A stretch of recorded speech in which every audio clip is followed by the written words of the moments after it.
सबको जय मसीह की। प्रभु यीशु के सुंदर नाम में आप सबको बहुतायत से आशीष मिले। मैं विश्वास करती हूँ कि मेरे प्रभु यीशु मसीह ने आप सभी को भला चंगा रखा होगा। और आज मैं उत्पत्ति उसका 12 चैप्टर लेकर आई हूँ, जेनेसिस चैप्टर 12। और हम इसमें सीखेंगे किसके बारे में? अब्राहम के बारे में, जो एक विश्वासी था, आज्ञाकारिता था और परमेश्वर के साथ साथ चलता था। तो उसने किसी भी बात को लेकर सवाल जवाब नहीं किया और परमेश्वर के काम को पूरा करता गया। तो मेरे प्रियो एक्सक्यूज़ मी, मैं यही बताना चाहती हूँ कि हमें भी जब हम मसीह में हैं, जब हमने प्रभु यीशु को जाना है, तो हमें उसके पीछे चलना है। हमें अपनी ज़रूरतों को नहीं, बल्कि उसकी मर्ज़ी के हिसाब से उसकी ज़रूरतों को लेकर हमें पूरा करना है। तो जब कभी आपके हाथ ये वीडियो लगे, ज़रूर इस वीडियो को देखिएगा, यूं ही जाने मत दीजिएगा, क्योंकि बहुत सी ऐसी अद्भुत बातें आपको सीखने के लिए मिलेगी जो कभी किसी पास्टर ने नहीं सिखाई होगी। ये मसीह मंथन बैठक खरी शिक्षा है। और मेरे प्रियो, मैं आपको बता देना चाहती हूँ, और आप जानते भी होंगे कि ये खरी शिक्षा पास्टर दानियल राज जी द्वारा हमने सीखी है short term Bible college Mumbai आके। अगर आपको भी परमेश्वर की अद्भुत बातों को और ऐसी ऐसी बातों को जिसे आपने कभी सुना नहीं होगा, जो कभी आपके पास्टर ने सिखाया नहीं होगा, वो बातें आपको सीखने के लिए मिलेगी। और बहुत सी ऐसी अद्भुत बातों का खुलासा मैं करूंगी जिसे सुनकर शायद आपका मन बदल जाए, परमेश्वर को आप प्रेम करने लगो, उसको जानने लगो और उसको आप लेकर चलने वाले बन सको। तो मैं आपके सामने उत्पत्ति उसका 12 अध्याय चैप्टर 1 से शुरू करूंगी। और इससे पहले मैं कुछ और भी बातों को आपको बताना चाहती हूँ कि यहाँ सिर्फ 4 लोगों का ही जिक्र हुआ है, और वो है इस चैप्टर में 4 लोगों का ही जिक्र हुआ है, अब्राहम, इसहाक, याकूब, यूसुफ। और इन चारों में से सबसे पहला चरित्र है अब्राहम का। और हम सबसे पहले इनके अंदर क्या देखते हैं? परमेश्वर का विश्वास दिखाई देता है इनके अंदर, जिनसे 3 बातें सीखने को मिलती है। क्या मैंने आपको बताया था पहले? विश्वास, आज्ञाकारिता और पवित्रता, और परमेश्वर का साथ। हमें ये 3 बातों को सीखने को मिलता है: विश्वास, आज्ञाकारिता और परमेश्वर के साथ साथ चलने वाले। तो पहले पद से 3 पद हम पढ़ेंगे, जिसमें हम क्या सीखेंगे कि विश्वास करना सीखेंगे, और किस तरह से अब्राहम ने विश्वास किया वो हमें दिखाई देता है। तो आइए, आपके पास अपनी बाइबिल है तो आप खोल लीजिए अपनी बाइबिल, उत्पत्ति उसका 12 अध्याय पहला पद, चैप्टर 12, जेनेसिस चैप्टर 12 वर्स 1 में क्या लिखा है? यहोवा ने अब्राहम से कहा, अपने देश और अपने कुटुंबियों और अपने पिता के घर को छोड़कर उस देश में चला जा जो मैं तुझे दिखाऊंगा,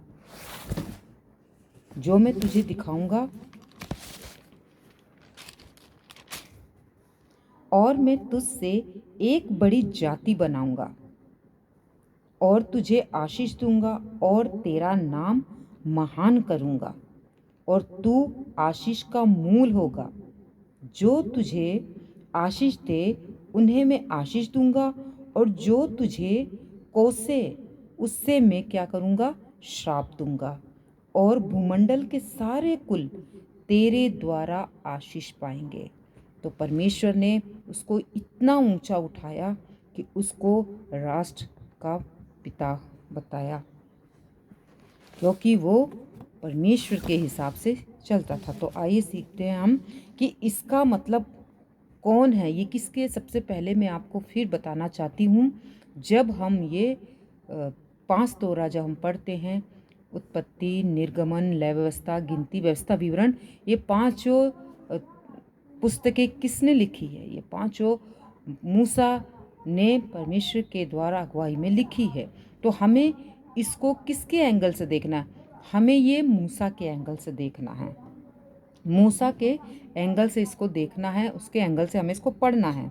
तो यहोवा का मतलब क्या है?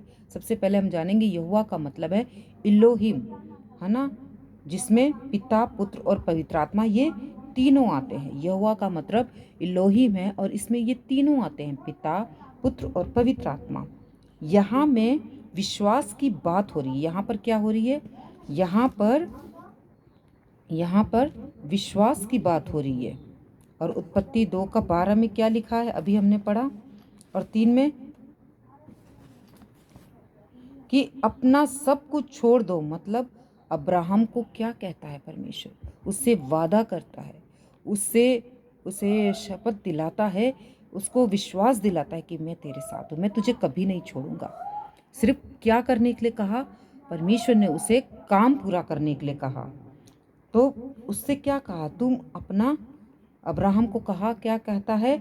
घर छोड़ दो, कल्चर छोड़ दो। कहने का मतलब वचन 2:3 के हिसाब से कि तुम अपना सब कुछ छोड़ दो और तेरे माता पिता को भी छोड़ दो। पर परमेश्वर ने कहा और इसने सब कुछ छोड़ दिया। परमेश्वर ने कहा अपना कल्चर छोड़ दो, अपने माता पिता छोड़ दो, अपना परिवार छोड़ दो। मूसा ने किसी भी चीज़ का सवाल नहीं किया। जैसा बोला परमेश्वर ने वैसा ही उसने किया। परमेश्वर से उसने कोई प्रश्न नहीं किया। कैसे पौलुस ने, स्टीफन ने इसकी चर्चा की है अपनी पुस्तक में। और वचन आगे हम पढ़ते हैं।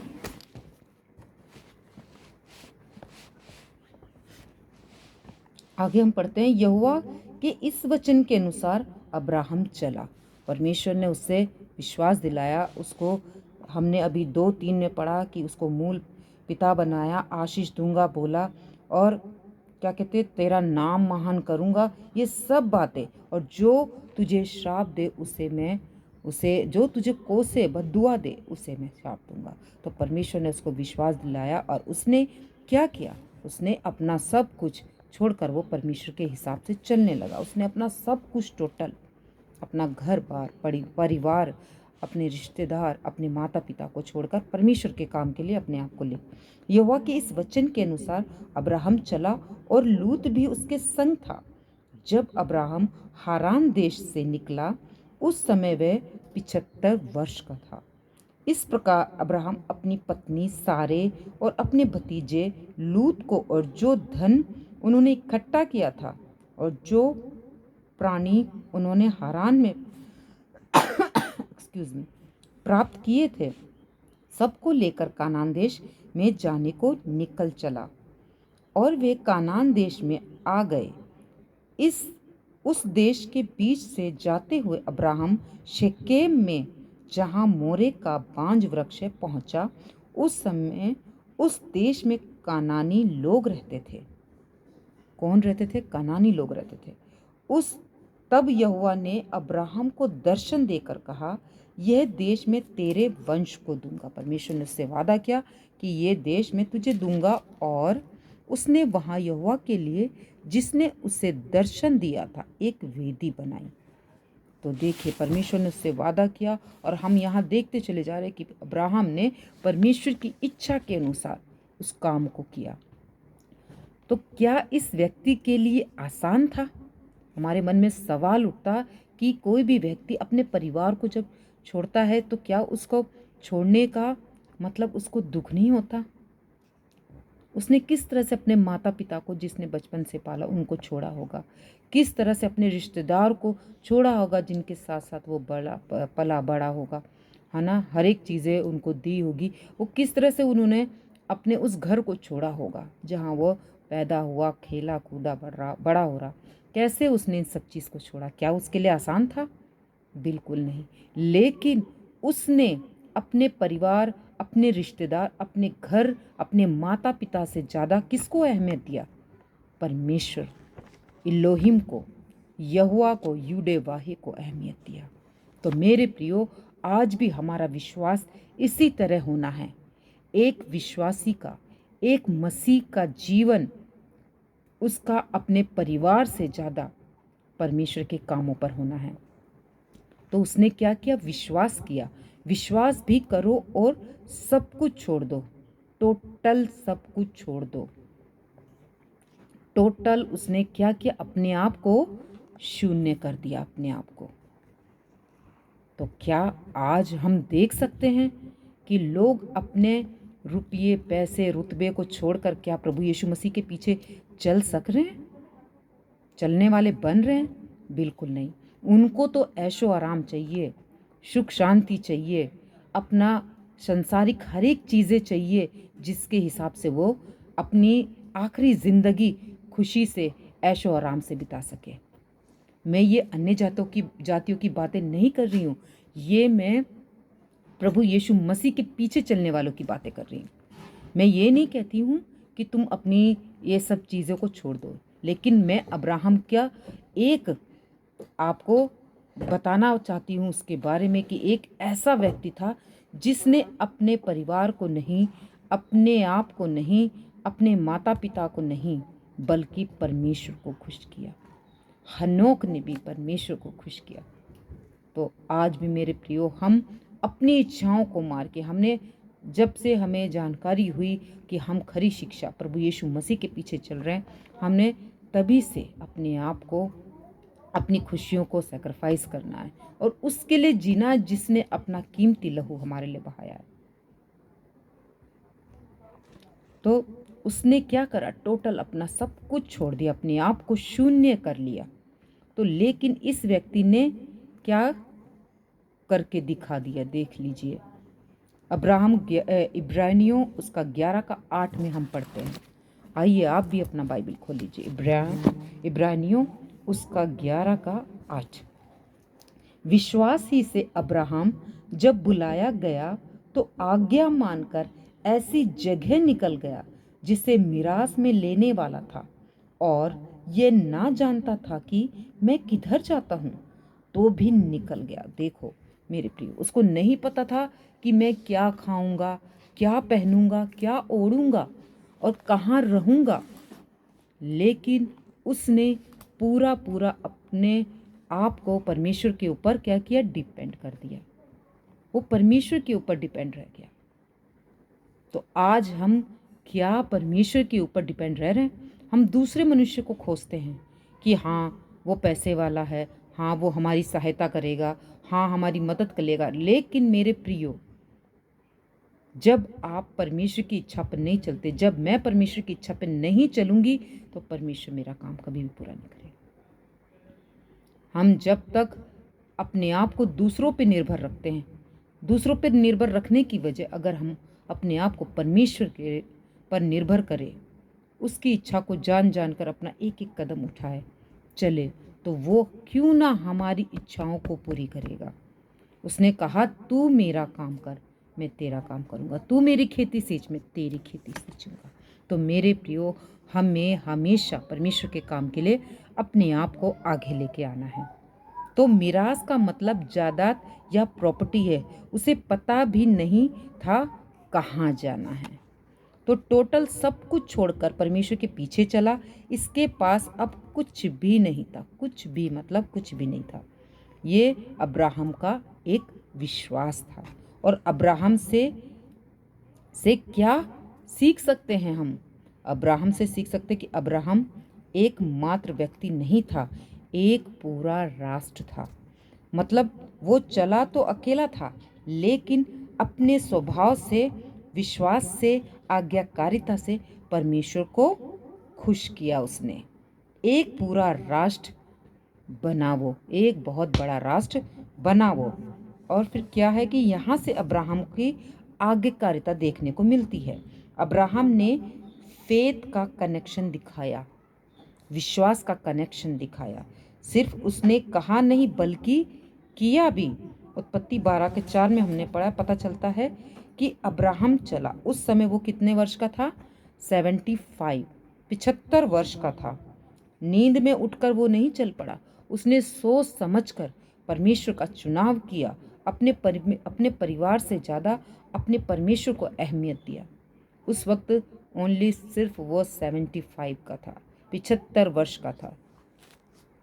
पीछे बल्कि सोच समझकर चला, वो यूं ही नहीं चला, सोच समझकर एक्सक्यूज मी चला। तो उत्पत्ति 5 उसका 12 अध्याय उसके 5वें पद में क्या लिखा हुआ है? हमने पढ़ा है कि नूह का बेटा शाम और हाम का बेटा कानान जिसने गड़बड़ किया था। हाम के वंश में कानान आएगा। कानान का देश का मतलब ऐसे लोग जो उस समय परमेश्वर को नहीं जानते, नहीं मानते थे। ये व्यक्ति वहां पहुंचा। कौन व्यक्ति? अब्राहम कहाँ पहुंचा? कानान देश। यहोवा का नाम लेकर, अगर आपको याद होगा, परमेश्वर एक राष्ट्र को चुन रहा था। उस वक्त पूरे प्लेनेट में एकमात्र व्यक्ति अगर कोई चल रहा था परमेश्वर पर विश्वास करके, तो वो था ओनली फॉर अब्राहम, सिर्फ और सिर्फ अब्राहम उस वक्त।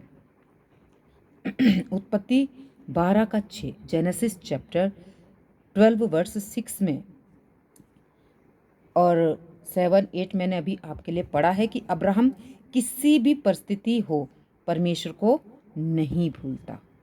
तो मेरे प्रियो, आज आप बताइए, आप सोचिए कि जब आपके ऊपर परेशानी आती है तो आप क्या करते हो? आप कहते हो मैंने इतना दुआ प्रार्थना किया, इतना सब कुछ किया, मैंने फास्टिंग की, मैंने ये किया वो किया, लेकिन मेरा काम नहीं बना, मैं छोड़ दूंगा परमेश्वर को, उसने मेरी इच्छा को पूरी नहीं किया। तो पहले अपने आप को तो जांचिए कि क्या आपने परमेश्वर की इच्छा को जानना चाहा? क्या आप उसके अनुसार चले? आप इल्ज़ाम परमेश्वर पर नहीं लगा सकते। आपको ये सोचना होगा कि आपने कहाँ गलती की है। तो मेरे प्रियो, परमेश्वर अब्राहम किसी भी हालात में था, लेकिन उसने परमेश्वर को कभी नहीं छोड़ा, ना कभी वो भूला। और यहोवा से प्रार्थना की कि इसका मतलब ऊपर लिखा है जिस तरह से कि परमेश्वर किसी भी हालात में उसने परमेश्वर को नहीं भूला।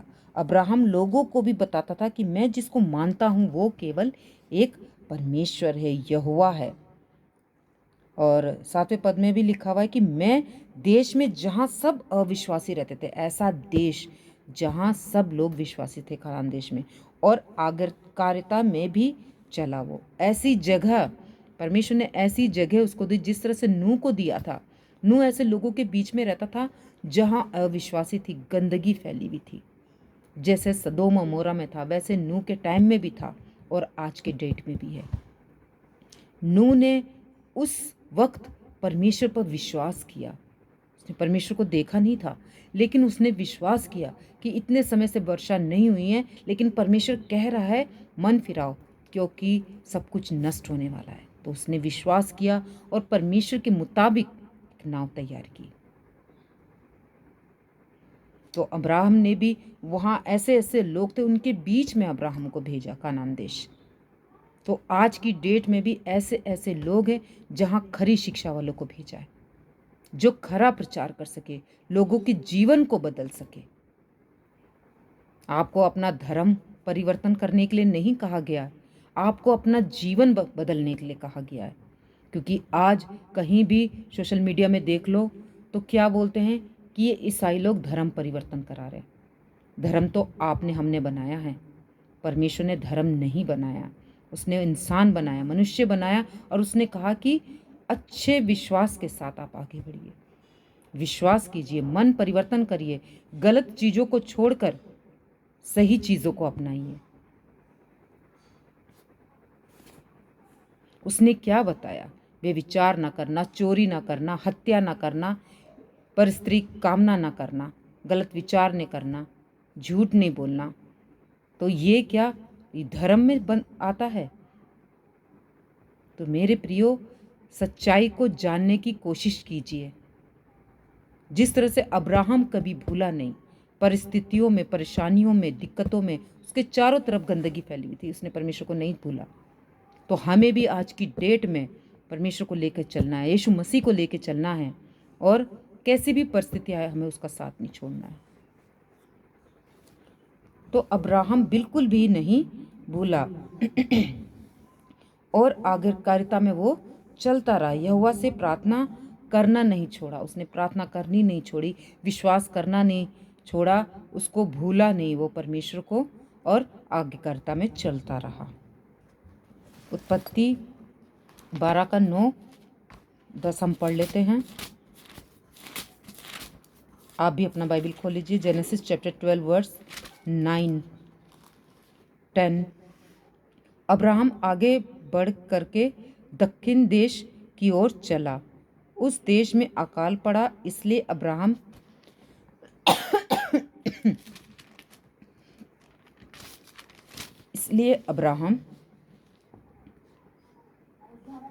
मिस्र देश को चला गया और वहां परदेशी होकर रहने रहे, क्योंकि देश में भयंकर अकाल पड़ा था। फिर ऐसा हुआ कि मिस्र के निकट पहुंचकर उसने अपनी पत्नी सारे से कहा, सुन, मैं तुझे मालूम है कि तू एक सुंदर स्त्री है, तू एक सुंदर स्त्री है। तो हम 12 का 9-10 पढ़ लेते हैं कि उस देश में अकाल पड़ा। आपको कहीं भी ऐसा नहीं मिलेगा जहां वो शिकायत कर रहा। ऐसे देश भेजा जहां देखो अकाल पड़ा हुआ है। बताइए, उसने शिकायत नहीं किया कि परमेश्वर खाने के लिए कुछ नहीं है, खाना पीने के लिए कुछ नहीं है, पहनने के लिए नहीं है, जगह नहीं है, उसने कुछ शिकायत नहीं की। कानान में अकाल पड़ा था। मिस्र देश को जाने को कहा परमेश्वर ने। जब कानान भेजा था परमेश्वर ने, उसके बाद मिस्र देश को जाने के लिए कहा, क्योंकि कानान देश में क्या पड़ा हुआ था? अकाल पड़ा हुआ था। वो देखो परमेश्वर की मर्जी के हिसाब से यहाँ वहाँ जा रहा था, लेकिन वो कहीं और नहीं भागा और ना ही उसने शिकायत नहीं की। अगर हमारे जीवन में ऐसा अकाल पड़ता, परेशानी आती, तो हम क्या करते? परमेश्वर को कोसने लगते, यहाँ तक कि शायद उसे छोड़ भी देते। तो हम परमेश्वर से शिकायत नहीं करनी है, जिस तरह अब्राहम ने नहीं किया, वो परमेश्वर के साथ साथ चला। तो मेरे प्रियो भाइयों और बहनों, अगर आप परमेश्वर के साथ साथ चलोगे, विश्वास करोगे, तो वो आपकी इच्छाओं को ज़रूर पूरा करेगा। लेकिन अब्राहम ने यहोवा परमेश्वर से कुछ भी नहीं कहा। आइए 11, 12, 13 पद पढ़ लेते हैं, नीचे तक ही पढ़ लेते हैं ना। और जब मालूम है कि तू सुंदरी स्त्री है, 12 पद, और जब मिस्री तुझे देखेंगे तो कहेंगे ये उसकी पत्नी है, इसलिए वे तुझको तो मार डालेंगे पर मुझको तो मार डालेंगे पर तुझको जीवित रखेंगे। 13 पद, अतः कहना मैं उसकी बहन हूँ, जिससे तेरे कारण मेरा कल्याण हो, मेरा प्राण तेरे कारण बचे।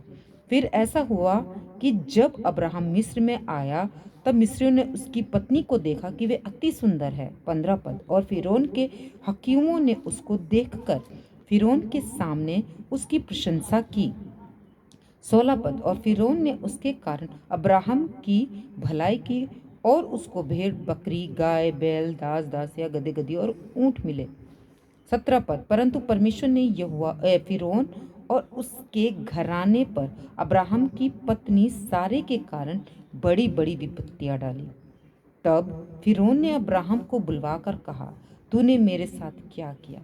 तूने मुझे क्यों नहीं बताया कि वह तेरी पत्नी है? 19 पद, तूने क्यों कहा कि वह तेरी बहन है? मैंने उसे अपनी ही पत्नी बनाने के लिए लिया, परंतु अब अपनी पत्नी को लेकर यहाँ से चला जा। 20 पद, और फिरौन ने अपने आदमियों को उसके विषय में आज्ञा दी और उन्होंने उसको, उसकी पत्नी को सब संपत्ति सहित जो उसकी थी विदा कर दिया। तो उसने यहाँ फिरौन ने कहा कि तूने झूठ बोला, लेकिन फिर अब्राहम ने यहाँ पे झूठ नहीं बोला था, वो वाकई उसकी बहन थी। उस वक्त ऐसा चलता था। कुछ लोग आज बोलते हैं कि इनके इसमें तो बहनों भाइयों में शादी, बहन भाइयों में शादी होती है। तो ये मेरे प्रियो उस वक्त होते थे, इस वक्त नहीं। उस वक्त में जो घटना घटी वो मूसा ने लिखी। कुछ लोग गलत बोलते हैं कि देखो उसने इसकी इनकी बाइबल तो करप्ट है, मतलब गलत है कि लिखा है कि बहन में शादी होती थी। उसके बाद सब कुछ बदल गया। पहले होती थी क्योंकि आबादी बढ़ानी थी, उस समय आबादी नहीं थी, तो उस वक्त चलता था, पुरानी व्यवस्था में हुआ है। लेकिन आज की डेट में ऐसा नहीं है। परमेश्वर के नज़रिए से मूसा इन बातों को लिख रहा है। इस पद में 16 पद में 14, 15, 16 हम पढ़े हैं। तो इस पद में आशीष मिल रही है मूसा को। इस पद में अब्राहम को लगा ये झूठ है, ना ये चलता रहेगा। परमेश्वर ने कहा, बेटा इसके भरोसे तू निकला है। वो सोचता पता नहीं अब कैसे होगा, ये तो ख्याल आता होगा। लेकिन परमेश्वर ने उसने कहा कि तू इस चीज़ों को चिंता मत कर। तू किसके भरोसे निकला है? तो यहोवा परमेश्वर जिसने इस दुनिया को बनाया उसके भरोसे पर निकला है।